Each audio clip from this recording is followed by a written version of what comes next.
¿Sabías que el aire dentro de tu hogar puede ser hasta 5 veces más contaminado que el aire exterior y que los mismos materiales que te rodean a diario, como la pintura de tus paredes o los textiles de tus muebles, juegan un papel fundamental en este fenómeno y en tu bienestar general sin que lo percibas conscientemente? Es una realidad asombrosa que a menudo pasamos por alto mientras vivimos nuestras vidas cotidianas, rodeados de objetos y superficies cuya composición y funcionamiento albergan secretos científicos profundos. Desde la ventana que te permite ver el mundo exterior hasta el vaso en tu mano, cada elemento es una maravilla de la ingeniería de materiales, con propiedades únicas forjadas por la química y la física. Exploraremos 10 materiales sorprendentes que forman la estructura y el contenido de tu hogar, desvelando la ciencia oculta detrás de su existencia y cómo interactúan con nosotros cada segundo. El primero en nuestra lista es el vidrio, ese material transparente y aparentemente simple que nos protege de los elementos mientras nos conecta visualmente con el mundo exterior. El vidrio es, en esencia, un líquido superenfriado,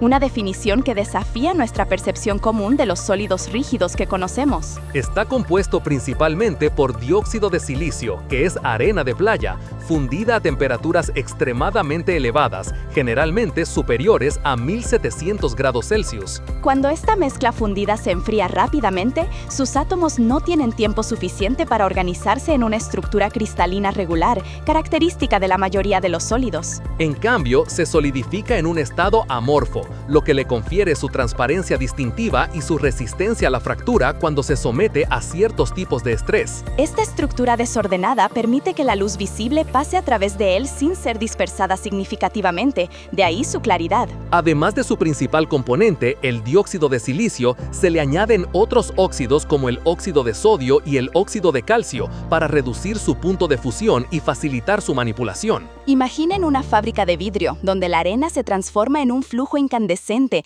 que luego se moldea en láminas gigantes para ventanas o se sopla en intrincadas formas para vasos y botellas. Las ventanas modernas utilizan vidrio de baja emisividad o vidrio doble, que tiene capas finas de óxidos metálicos que reflejan el calor, manteniendo los interiores frescos en verano y cálidos en invierno. Este tipo de vidrio puede reducir la transferencia de calor en un 25% o más, lo que se traduce en un ahorro significativo de energía y una menor huella de carbono para el hogar promedio. Por ejemplo, en una casa de tamaño medio, el uso de ventanas de doble panel puede reducir los costos de calefacción en invierno en hasta 10%. ¿Cómo logra el vidrio resistir la presión del viento y los impactos menores, sin romperse instantáneamente? Su resistencia proviene de la uniformidad de su superficie y la forma en que las fuerzas se distribuyen a través de su red desordenada de átomos. Los pequeños defectos o microfisuras en la superficie, invisibles al ojo humano, son los puntos débiles donde las tensiones se concentran y donde el vidrio es más susceptible a romperse. Por eso, el vidrio templado, que es calentado y enfriado rápidamente para crear tensiones internas controladas,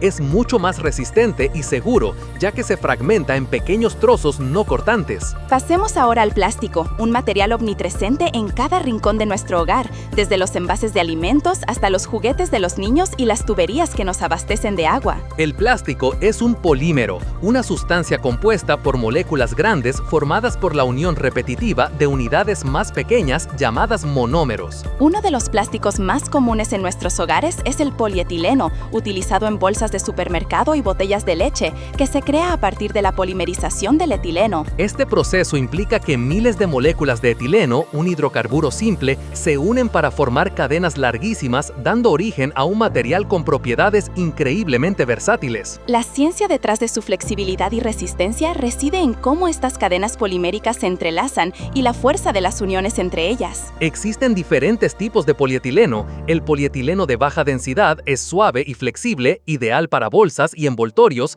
mientras que el polietileno de alta densidad es más rígido y robusto, usado en botellas de detergente y tuberías. Otro plástico familiar es el tereftalato de polietileno, conocido comúnmente como PET, que encontramos en las botellas de bebidas, transparente y resistente, capaz de contener líquidos gaseosos sin deformarse. La resistencia del PET a la permeabilidad de gases es crucial para mantener la carbonatación en las bebidas y proteger su sabor. Su estructura molecular densa y ordenada es lo que le permite ser una barrera efectiva contra el dióxido de carbono que escapa de las gaseosas. La producción global de plástico años ha alcanzado cifras asombrosas, superando los 350 millones de toneladas métricas anualmente, una cantidad que subraya su impacto en nuestro planeta. Si bien su versatilidad es una ventaja, su durabilidad extrema presenta un desafío significativo en términos de gestión de residuos y contaminación ambiental. La investigación se centra actualmente en desarrollar bioplásticos y plásticos biodegradables que puedan descomponerse de manera más eficiente en el medio ambiente. ¿Cómo pueden los científicos modificar la estructura molecular de un plástico para que sea, por ejemplo,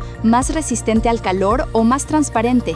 Se pueden introducir diferentes monómeros o modificar la forma en que se unen, alterando la longitud de las cadenas o creando ramificaciones que cambian las propiedades físicas del polímero resultante. Esto permite la creación de plásticos con características a medida, desde el cloruro de polivinilo o PVC, resistente y duradero para tuberías, hasta el polipropileno o PP, versátil para envases y piezas automotrices. Consideremos ahora el acero inoxidable, un pilar en nuestras cocinas y baños, valorado por su brillantez y su notable resistencia a la corrosión. El acero inoxidable no es un metal puro, sino una aleación, una mezcla de metales donde el hierro es el componente principal. Lo que lo distingue es la adición de cromo en una proporción de al menos 10,5% de su peso, creando una capa pasiva protectora. Cuando el cromo entra en contacto con el oxígeno del aire, forma una capa muy delgada e invisible de óxido de cromo en la superficie del metal. Esta capa es extremadamente estable y se regenera automáticamente si se raya, lo que le confiere al acero inoxidable su característica inigualable de resistencia a la oxidación y a las manchas. Sin esta capa de cromo, el hierro puro se oxidaría rápidamente al exponerse al oxígeno y la humedad, formando óxido de hierro, lo que conocemos comúnmente como herrumbre. La cantidad de cromo y la adición de otros elementos como el níquel, el molibdeno o el titanio determinan las diferentes calidades o grados de acero inoxidable. Por ejemplo, el acero inoxidable 304, el más común, contiene 18% de cromo y 8% de níquel, ideal para utensilios de cocina y fregaderos por su resistencia y facilidad de limpieza. Otro tipo, el acero inoxidable 316, añade molibdeno, lo que mejora aún más su resistencia a la corrosión, especialmente en ambientes salinos o ácidos, ideal para entornos marinos o equipos químicos. La ciencia detrás de la durabilidad del acero inoxidable es fascinante.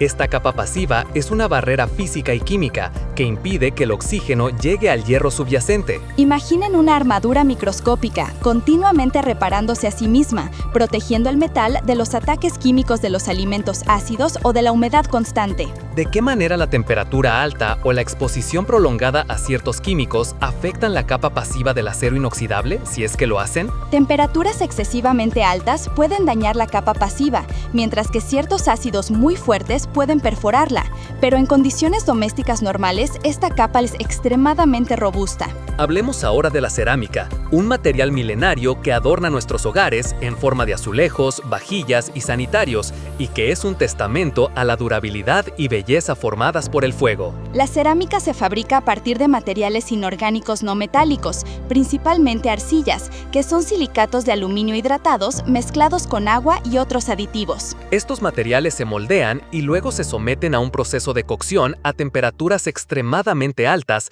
que pueden superar los 1200 grados Celsius. Durante este proceso de cocción, conocido como sinterización, las partículas de arcilla se fusionan, formando una estructura densa y cohesiva. El calor provoca cambios químicos e irreversibles, eliminando el agua y consolidando las partículas en una matriz rígida, dura y porosa. La porcelana, un tipo de cerámica fina, es particularmente interesante por su translucidez y su resistencia. Se fabrica con una mezcla específica de caolín, feldespato y cuarzo y se cuece a temperaturas muy elevadas. La ciencia detrás de su translucidez radica en la formación de una fase vítrea durante la cocción, que rellena los poros y reduce la dispersión de la luz. Esto le da a la porcelana su aspecto característico, permitiendo que un poco de luz pase a través de ella, a diferencia de otras cerámicas más opacas. Además de su uso estético, la cerámica es un excelente aislante térmico y eléctrico, propiedades que la hacen ideal para aplicaciones en la construcción y en componentes electrónicos. Los azulejos cerámicos, por ejemplo, son muy duros y resistentes al desgaste, lo que los hace perfectos para pisos y paredes, soportando el tránsito constante de personas y la humedad. La dureza de la cerámica se mide en la escala de Mohs, donde muchos tipos de cerámica para azulejos alcanzan valores de 7 u 8, comparables a la dureza del cuarzo. Esto significa que son muy difíciles de rayar con objetos comunes del hogar. En el baño, los lavabos y los inodoros de porcelana son fáciles de limpiar y resistentes a las manchas y los productos químicos gracias a su superficie esmaltada y no porosa. ¿La porosidad de una cerámica influye en su capacidad para absorber líquidos o en su resistencia a las heladas en exteriores? Sí, una cerámica con mayor porosidad tenderá a absorber más agua, lo que la hace más vulnerable a los daños por congelación y descongelación en climas fríos. Por eso, las cerámicas para exteriores deben tener una muy baja absorción de agua, garantizando su durabilidad en condiciones climáticas adversas. Adentrémonos ahora en el mundo del hormigón, un material fundamental en la construcción de nuestros hogares, desde los cimientos hasta las paredes y los techos, la columna vertebral de la edificación moderna. El hormigón es una mezcla compleja de cemento, agregados como arena y grava, agua y a veces aditivos.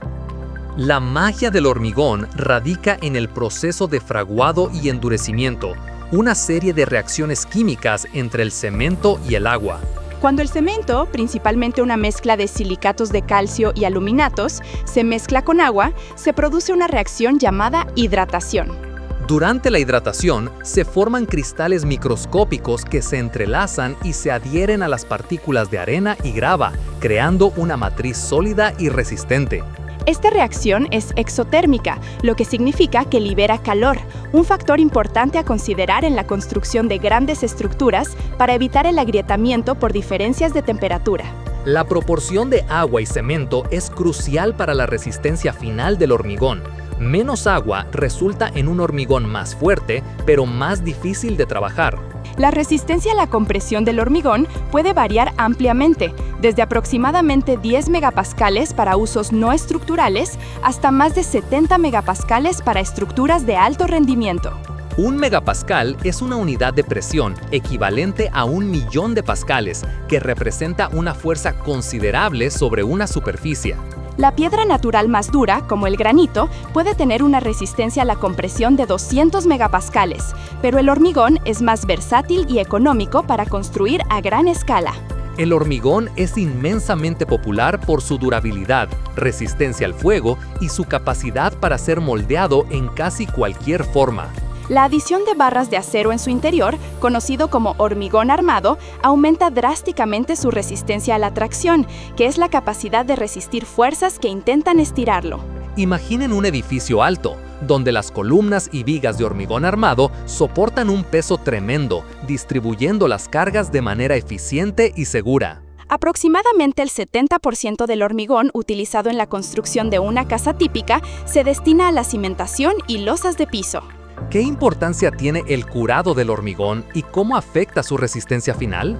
El curado es fundamental. Mantener el hormigón húmedo durante los primeros días después de verterlo asegura que la reacción de hidratación se complete de manera óptima, alcanzando su máxima resistencia y durabilidad. Continuemos con la madera, un material orgánico y renovable que nos conecta con la naturaleza y ha sido utilizado por la humanidad durante milenios para construir viviendas y muebles. La madera es un material heterogéneo, compuesto principalmente por fibras de celulosa y lignina, dispuestas en una estructura celular compleja. La celulosa, un polímero de glucosa, proporciona la resistencia a la tracción, es decir, la capacidad de la madera para resistir el estiramiento. La lignina, por otro lado, es una sustancia polimérica que actúa como un aglutinante, dándole a la madera su rigidez y resistencia a la compresión, lo que la hace difícil de aplastar. La disposición de estas fibras en la dirección del grano de la madera es lo que le confiere su notable resistencia estructural. Esta anisotropía significa que la madera es mucho más fuerte cuando se la carga en la dirección de sus fibras que en dirección perpendicular a ellas. Es por eso que las vigas de madera se colocan para que el grano corra a lo largo de la viga, maximizando su capacidad de soporte de peso. La densidad de la madera varía considerablemente entre diferentes especies, lo que influye en su peso y resistencia. La madera de balsa, con una densidad de aproximadamente 160 kilogramos por metro cúbico, es extremadamente ligera, mientras que el ipé, una madera dura tropical, puede alcanzar los 1100 kilogramos por metro cúbico. La humedad es un factor crítico para la madera, ya que absorbe y libera agua del ambiente, lo que puede causar que se hinche o se contraiga. Este fenómeno, conocido como movimiento dimensional, puede llevar a deformaciones o grietas si la madera no está adecuadamente secada o protegida. La sostenibilidad es una de las grandes ventajas de la madera como material de construcción, siempre y cuando provenga de bosques gestionados de forma responsable. Un árbol puede absorber varias toneladas de dióxido de carbono durante su vida, y la madera almacena ese carbono incluso después de ser cortado y utilizado en la construcción. ¿Cómo el secado de la madera influye en su durabilidad y en el ataque de insectos o la putrefacción? El secado reduce la humedad interna de la madera a niveles que impiden el crecimiento de hongos y bacterias que causan la putrefacción, y también la hacen menos atractiva para ciertos insectos. Pasemos a la pintura, el manto de color que recubre nuestras paredes y superficies. Mucho más que una simple capa estética, es una sofisticada ingeniería de materiales. La pintura moderna es una mezcla compleja de 4 componentes principales: pigmentos, ligante, disolvente y aditivos. Los pigmentos son partículas sólidas que dan color y opacidad, reflejando o absorbiendo selectivamente ciertas longitudes de onda de la luz. El dióxido de titanio, por ejemplo, es un pigmento blanco extremadamente eficiente, responsable de la blancura y el poder cubriente de muchas pinturas. El ligante o resina es el corazón de la pintura. Es el polímero que forma una película sólida y cohesiva al secarse, uniendo los pigmentos a la superficie. En las pinturas de látex o pinturas al agua, el ligante son pequeñas partículas de polímeros acrílicos o vinílicos dispersas en agua. Al secarse, el agua se evapora y estas partículas de polímeros se fusionan, formando una película continua y duradera. El disolvente, como su nombre indica, disuelve o dispersa el ligante y otros componentes, haciendo que la pintura sea fluida y fácil de aplicar. En las pinturas al agua, el agua actúa como disolvente principal, lo que las hace más seguras y fáciles de limpiar. Los aditivos son componentes minoritarios que mejoran las propiedades de la pintura, como agentes espesantes que controlan la viscosidad, agentes antimicrobianos que evitan el crecimiento de moho o fungicidas que previenen la degradación. La adhesión de la pintura a la superficie se debe a fuerzas de atracción entre las moléculas de la pintura y las de la superficie, conocidas como fuerzas de Van der Waals o enlaces de hidrógeno.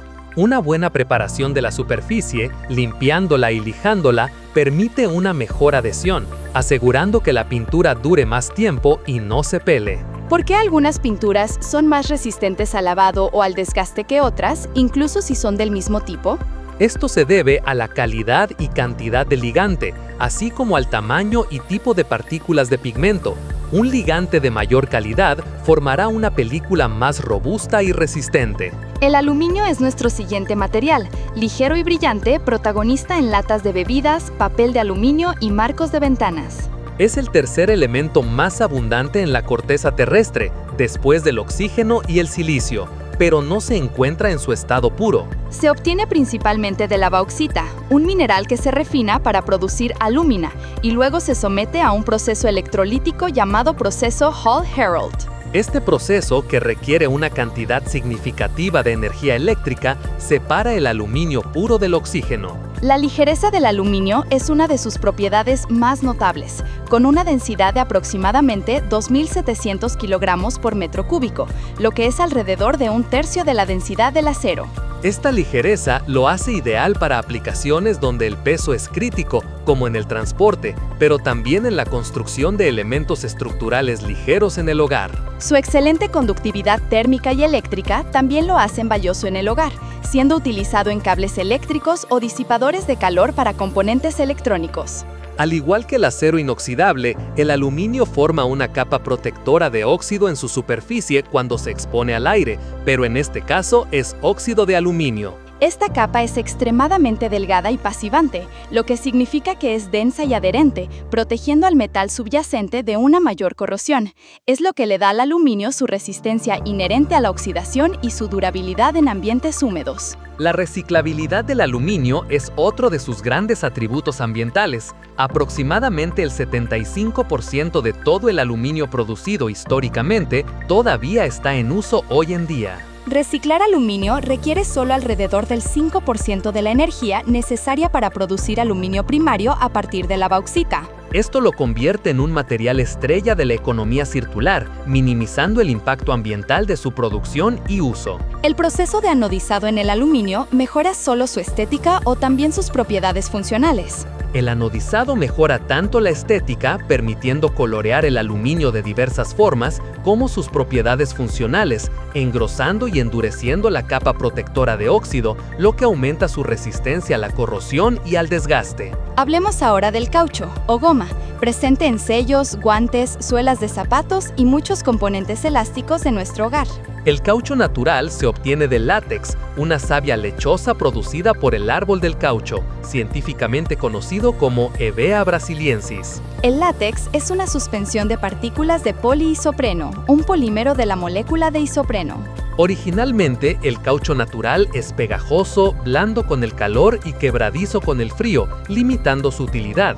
La verdadera revolución para el caucho llegó con la vulcanización, un proceso descubierto accidentalmente por Charles Goodyear en el siglo XIX. La vulcanización consiste en calentar el caucho con azufre y otros aditivos. Durante este proceso, los átomos de azufre forman puentes de unión o enlaces cruzados entre las largas cadenas de poliisopreno. Estos enlaces cruzados restringen el movimiento de las cadenas, pero permiten que se estiren y regresen a su forma original, confiriendo al caucho su elasticidad y durabilidad características. La cantidad de azufre y la temperatura de vulcanización determinan el grado de elasticidad y dureza del caucho resultante. Un ejemplo cotidiano de caucho vulcanizado es el neumático de un automóvil, que soporta enormes tensiones y variaciones de temperatura. Además del caucho natural, existen cauchos sintéticos, como el neopreno o el caucho de butadieno-estireno, que se producen a partir de derivados del petróleo. Estos cauchos sintéticos se diseñan para tener propiedades específicas, como resistencia al aceite, al calor o a la abrasión, que pueden superar a las del caucho natural en ciertas aplicaciones. Las juntas de goma en las ventanas o en las tuberías de plomería aprovechan la capacidad del caucho para sellar, impidiendo el paso del aire o el agua. Esto es posible gracias a su capacidad de deformarse y rellenar las irregularidades de las superficies, creando un sello hermético. ¿Cómo impacta la exposición prolongada a la luz ultravioleta en la elasticidad y durabilidad del caucho, por ejemplo, en una manguera de jardín expuesta al sol? La luz ultravioleta puede romper los enlaces moleculares del caucho, causando que se endurezca, se agriete y pierda su elasticidad con el tiempo, un proceso conocido como de KDT. Finalmente, llegamos a la silicona, un material híbrido extraordinario que combina las mejores propiedades del caucho y del plástico con la estabilidad de los compuestos inorgánicos. La silicona no es un plástico ni un caucho en el sentido tradicional, sino un polímero sintético que contiene silicio y oxígeno en su cadera principal. Su estructura molecular se basa en una espina dorsal de silicio-oxígeno enlazada a grupos orgánicos, como el metilo o el fenilo, de ahí su nombre químico, polisiloxano. Esta combinación de un esqueleto inorgánico y cadenas laterales orgánicas le confiere a la silicona un conjunto único de propiedades. Es notablemente flexible y elástica en un amplio rango de temperaturas, desde muy bajas, como -50 grados Celsius, hasta muy altas, superiores a 250 grados Celsius. Es por eso que encontramos utensilios de cocina de silicona que pueden ir directamente del congelador al horno sin sufrir daños. La silicona es también repelente al agua, no reactiva con la mayoría de los productos químicos, resistente a la luz ultravioleta y al ozono, y biocompatible. Estas propiedades la hacen ideal para una multitud de aplicaciones en el hogar, desde selladores de baño que resisten el moho, hasta moldes para hornear, tapetes antideslizantes e incluso dispositivos médicos. Su no reactividad significa que no transfiere olores ni sabores a los alimentos, lo que la hace segura para el contacto directo con la comida. Además, la silicona es un excelente aislante eléctrico y tiene propiedades antiadherentes, lo que la convierte en una opción popular para utensilios de cocina antiadherentes o como recubrimiento. La estabilidad térmica de la silicona se debe a la fuerza de los enlaces silicio-oxígeno en su estructura, que son más fuertes que los enlaces carbono-carbono que forman la base de los polímeros orgánicos. Esta fuerza de enlace le permite mantener su integridad estructural y propiedades físicas incluso bajo estrés térmico extremo. ¿Existe alguna situación en la que la silicona pueda perder sus propiedades elásticas o descomponerse en condiciones normales de uso doméstico? En general, la silicona es extremadamente estable, pero la exposición prolongada a ciertos disolventes muy fuertes o a la abrasión mecánica extrema podría degradarla lentamente, aunque es raro en un entorno doméstico típico. Desde el vidrio transparente que define nuestras vistas hasta la resiliencia de la silicona en la cocina, estos materiales cotidianos revelan la intrincada belleza de la ciencia en acción. Cada uno, con su composición y estructura única, nos ofrece un fascinante vistazo a cómo los elementos fundamentales se unen para construir el mundo que habitamos. Esperamos que esta exploración profunda les haya abierto los ojos a la ciencia que vive en cada rincón de su hogar. Si disfrutaron descubriendo estos secretos científicos, por favor denle un me gusta a este video, suscríbanse al canal Explorando y activen la campana para no perderse nuestras próximas aventuras. Compartan este conocimiento con sus amigos y familiares. Y déjenos un comentario abajo contándonos cuál de estos materiales les sorprendió más o qué otro objeto de su hogar les gustaría que exploremos en futuros videos.